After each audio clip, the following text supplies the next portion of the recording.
when we look at resources in this country, the iron ore price reached very high levels, and so did coal, and that was a windfall for our resources companies that's probably not going to be repeated anytime soon, or if ever, in terms of pricing.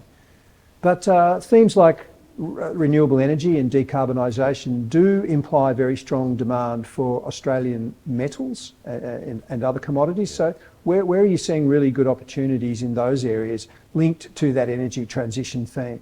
Yeah, I'd highlight that energy transition is real, but it's also gradual. And on any sort of reasonable analysis, it's going to take decades for economies like Australia to decarbonise. I think the first and most immediate phase where there'll be a lot more demand is actually going to be for gas. Now, gas is essential for effectively providing support energy or peaking energy so that you can actually pivot away from the likes of coal. So we think gas in the medium term's got a really promising future. Looking beyond that time period, there's also a series of other commodities that will benefit from decarbonisation.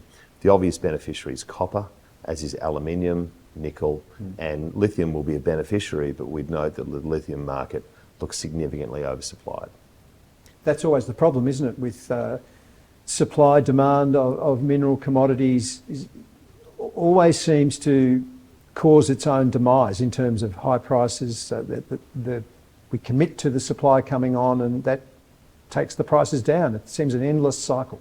Yeah, look, I think it depends entirely on the commodity. I mean, obviously what you're looking for, ideally, is commodities that have got robust growth and the resource is scarce, hard to extract and has a long lead time.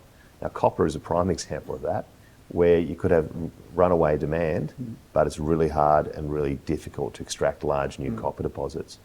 The contrast to that is probably lithium, where though demand might be reasonably solid, albeit not as fast as many people might have predicted, but the supply is abundant and it can be commercialised quite quickly. So that really gets to the structure of these commodity markets, and some are frankly a lot more attractive than others.